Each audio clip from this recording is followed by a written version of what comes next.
we had planned to have a gradual normalization of policy over the course of 2011. But the understanding was that the government was also going to go into a gradual process of fiscal retrenchment. So for instance, if you listen to all the speeches at the time of the budget presentation, from the National Assembly to the presidency to finance, it was all about the need to reduce expenditure and recurrent expenditure. And that was the assumption on which we worked, thinking that was the fiscal stance for 2011. When the budget came out from the National Assembly, it became very clear that we were not just moving from 4 to 4.2, we're moving from 4 to 4.9. And we still have 2.5 trillion in recurrent expenditure. So that was one, the fiscal stance itself. But why did we have to move very fast now? Because we think a lot of the recurrent expenditure might actually be front-loaded in the next few weeks. You have statutory transfers, say for instance to INEC. INEC is going to take the bulk of that money because the elections are in April. You're going to have statutory transfers to the National Assembly. We don't know when they will ask for it, but I wouldn't be surprised if that also goes out very early. So in the election period, you are likely to see the bulk of the liquidity concerns hit the market at that time. And it's already translating into increased demand for dollars and basically adding to the speculative demand that was there prior to elections. So I think the general consensus was if we were planning to tighten anyway and get back to normalization, and if we think there's going to be differential in the level of liquidity pressure depending on time, we might as well front load the timing now and start tightening immediately in anticipation of what's going to happen in the course of the year. Now, the next MPC, if we feel we don't need to move, then we hold. But there's no point going 0.25 now and 0.25 next MPC, or 0.5 now, 0.5 next MPC, when the real risk to the exchange rate and the real risk to liquidity in the system, in our view, is going to be in the months of March, April, May. Let's talk a bit about the Naira and the FX market. Recently, we've seen signal pressure on the Naira.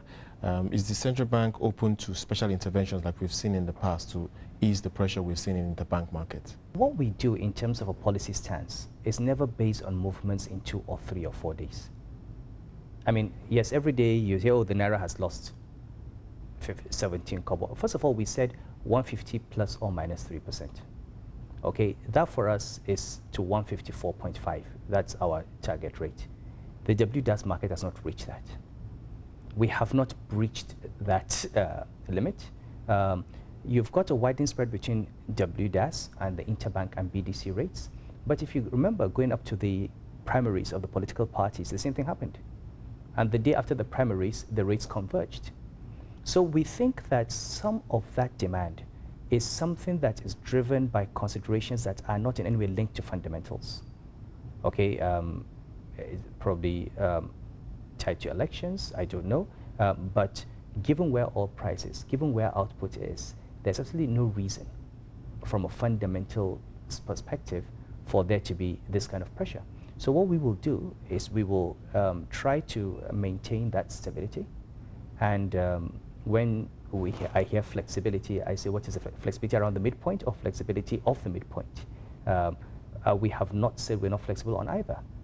But if you want to move the midpoint, say from 150 to 153, it has to be based on an analysis that suggests that in the medium to long term, the earnings profile for foreign exchange will not be sufficient to protect the Naira. And we have not reached that point.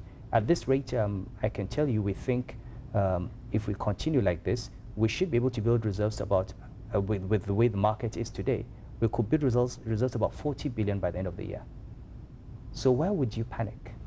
Because of what is arguably a very temporary elevation of demand, driven largely by, one, the liquidity issues which we are addressing, and also by political risk considerations. This is the run-up to the elections. It's natural that people would say, we don't know what's going to happen in the elections. We don't know if they'll be peaceful.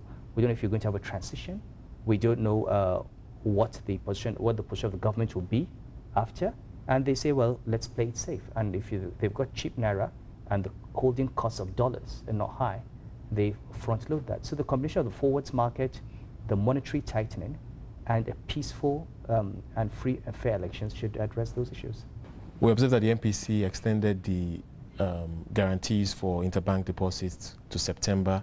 That, to some extent, implies that we might see a little delay in the process to sell the intervened banks. Can you give us an update on this?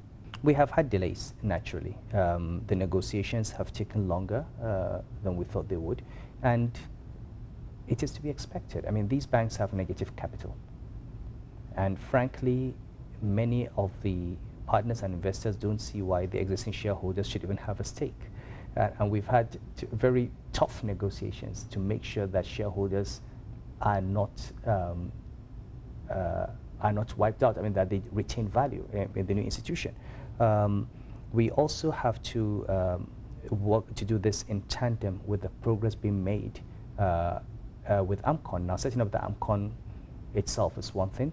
Getting all the approvals for all the issues and the bonds, that takes also time. There's some waivers from the Investment Securities Act that we need SEC for. There's some approvals that we need finance for, and all of this has been put in place. Yes, we had hoped that by December, banks would have signed the MOUs, and by March would have concluded. We're a few months behind schedule. Banks have signed MOUs. As I said, on Thursday, you'll have an announcement from one of the banks. On Monday, you'll have a second announcement. On Wednesday, you'll have a third. And hopefully, by the next week, you may have two more. I'm not committing because we still have board meetings to go for and all that before approvals are given. So I suppose by the time the announcements start coming, people understand that we're really on the home stretch. But then you've got a transaction implementation phase, which could take anything from 8 to 10 or 12 weeks.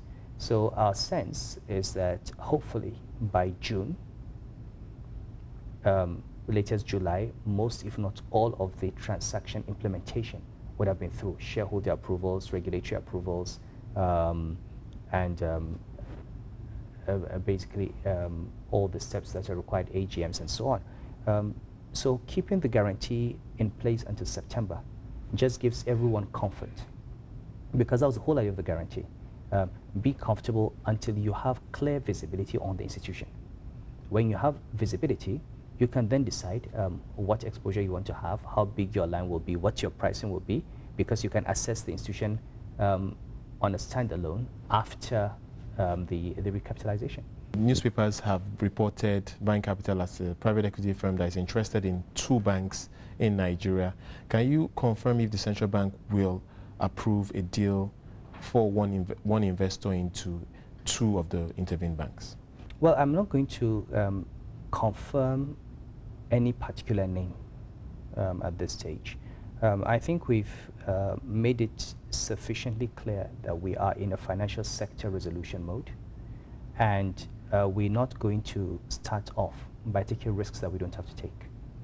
So if we have our way, we would not like a situation in which one party, a bank or a PE firm or whatever, tries to take on 2 distressed banks at the same time. That is our position. It doesn't matter who it is. It doesn't matter if it's a local bank or a foreign bank or a PE firm. If we have options and the options are good, we would diversify the risk.